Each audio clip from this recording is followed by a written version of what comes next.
This is Kelly Hill, Kelly Goldin. She got married 3 weeks ago. Yep. 2 weeks ago.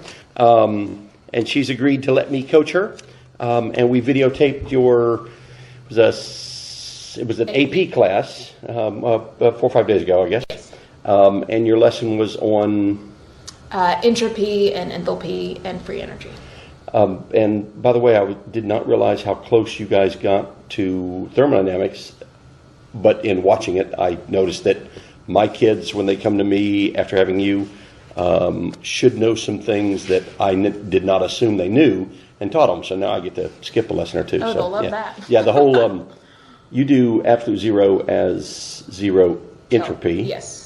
And we do it from a kinetic energy point of view, but it's really nearly the same thing. So it was educational for me too. So there you go. How'd you like the lesson? I thought it went well. After watching it, it was a little more boring than I would have hoped, but I guess that's lecture style. You ever watch yourself do a lesson before on video? Not in AP. And I teach AP very different than how I teach honors, so it's quite eye-opening. AP's more lecture, less lecture? More lecture-based. Mm-hmm. Yeah.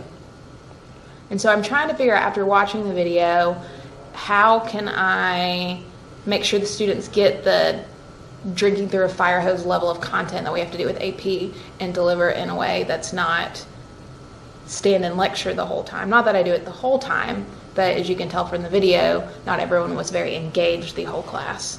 Well, no, but I saw, when you lecture, what you don't want to do, and you didn't do, is lecture for 50 minutes. Right. But there was, 5 minutes, and then they'd work a problem, and you'd work the room. So I think that's the best you can do if you've got to deliver all that content. Right. So.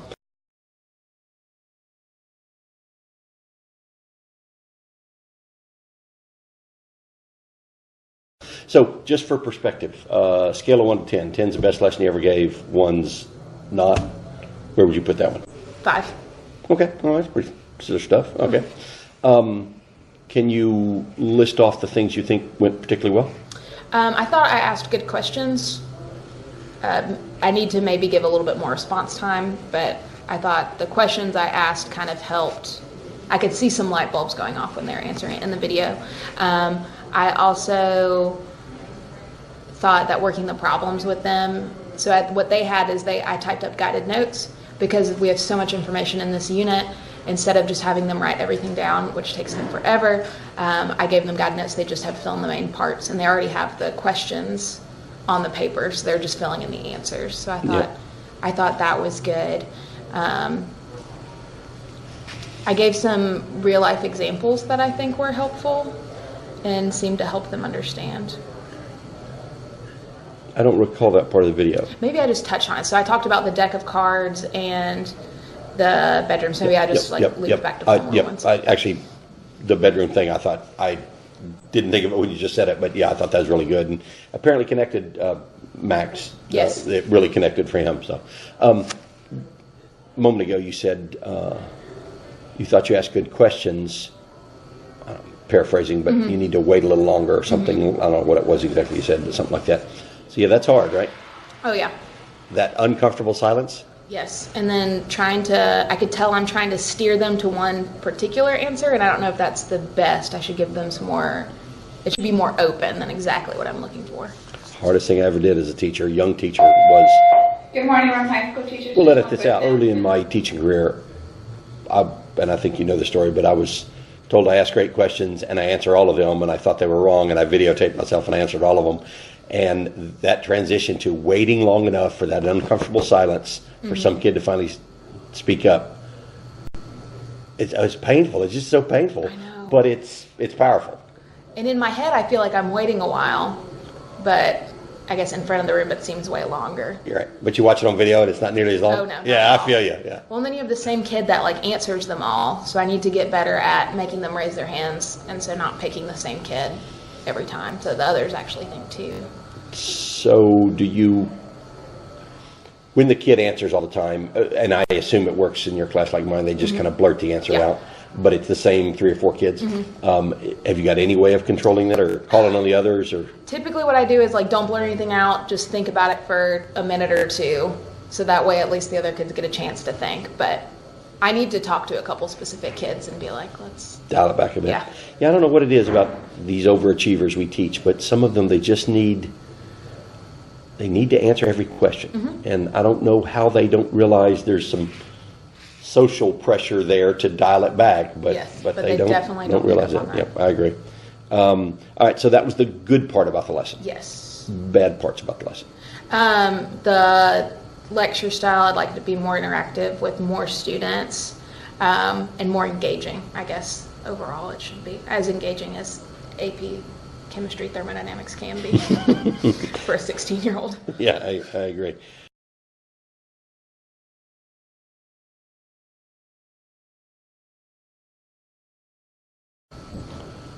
When you teach us next year, are there things you want to change, and if so, what and how? Definitely. I've already changed it a little bit from last year. I'm using a lot more real-life examples. Being my second year teaching it, I feel like I understand it from a teaching it perspective better. I think I'd like the kids to come up with more of the real-life examples. Last year I didn't really use as many. This year I've added a whole bunch, but I've kind of given them to them. I think it might be more powerful if they formulate those on their own. So something like you teach them the chemistry or the kind of, I don't want to call it definitions of entropy and that kind of thing, but maybe that describes it well. But then they have to come up with real life examples? Yes. I think that'd be a great goal to set.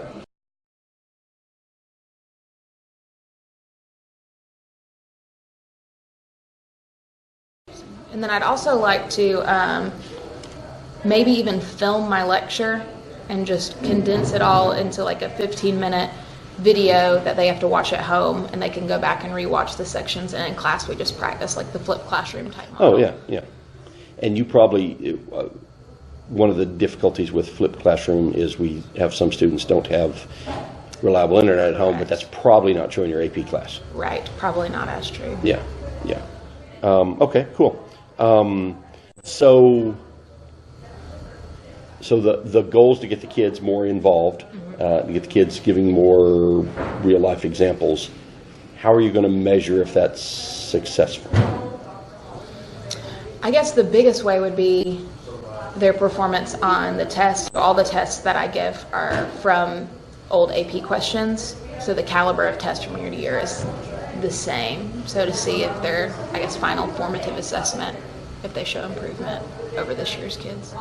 Okay, all right. Well, that's good because it's very objective. That is, sometimes we set these goals for ourselves and the measuring of success is fairly nebulous. But right. Okay, well, that sounds good. So what's the next steps? What do you do to make it happen? I guess I need to be better about going back after my lesson and making some kind of notes, because once it starts getting to moving on, I forget what happened and forget what I can do to get better. And then for sure a year from now when I'm just trying to pull stuff, I don't remember. A lot of times, even if it's something as simple as making a change to an assessment, I forget about it, and then when I'm in the middle of that assessment next year, I'm like, or the next year, I'm like, oh yeah, that was right. I needed to go fix that. The answer's wrong to the question, or there's a typo or Yes. something. Yeah, it happens to me all the time. Yes, so I need to do better about making a list, and even going back, because I'm using the same lesson plan format and just tweaking it. If I go ahead and change my lesson plans in retrospect and make myself these little notes.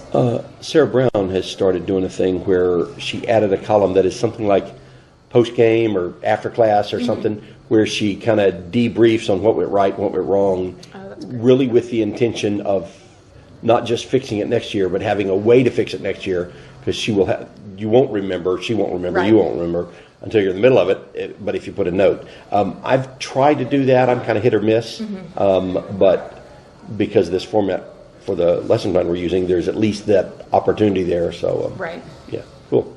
Okay, can we do this again in a couple of weeks after? Cool. Thanks for your help, Ms. Hill. That's good. Ms. Goldin. Thank you.